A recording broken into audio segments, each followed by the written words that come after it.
Razstava odstiranja grafične oblikovalke Andreje Brulc, ki je na ogledu v Galeriji Kulturnega doma Šmarje pri Jelšah, odstira večplastnost ustvarjalnega procesa slovensko-britanske grafične oblikovalke in ilustratorke. In sicer je razstava zasnovana tako, da odstira poglede v 6 fragmentarnih sklopov njenega ustvarjanja. Šmarje je zame zelo pomembno mesto, ker sem ga posvojila za svoje, odkar sem se odselila v Veliko Britanijo, ko me je prijateljica, kuratorica te razstave Karmen Valavšek, umetnostna zgodovinarka, povabila, da razstavam svoje dela iz zadnjih 20 let svojega oblikovanja. Sem se odločila, da ji pač dam na voljo svoja najboljša dela.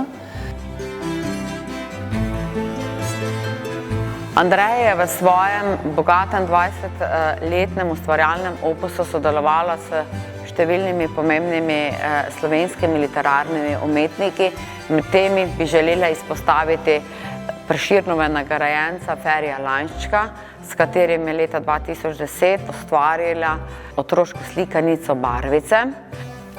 Andreja pri svojem ustvarjanju vključuje tradicionalne tehnike, morda že malce pozabljene in tudi nekonvencionalne v sodobnem prostoru. In sicer so te tradicionalne tehnike povezane z ročnimi spretnostmi in pa tudi domačimi obrtmi, kot so šivanje, kvačkanje, pletenje. Povezuje jih zelo spretno in domišljeno s sodobno tehnologijo, montažo, se pravi fotomontažo, fotografijo. Ilustracije za knjižne naslovnice iz mojega največjega opusa, ki sem ga naredila za slovensko založbo Beletrina. Poleg tega so pa še tudi druge slike, ki so moji samoiniciativni projekti, kot so recimo Tales of Two Cities, London Mill, Tower of Babel, Babilonski stolp.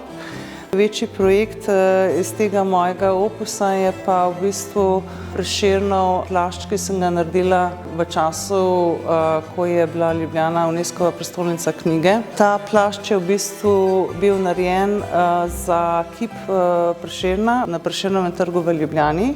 Bil je postavljen zunaj in samo za en dan. Tokrat pa sem zelo vesela, da sem dobila to možnost, da je končno zopet po 13 letih postavljen v mestu, ki sem ga posvojila zase.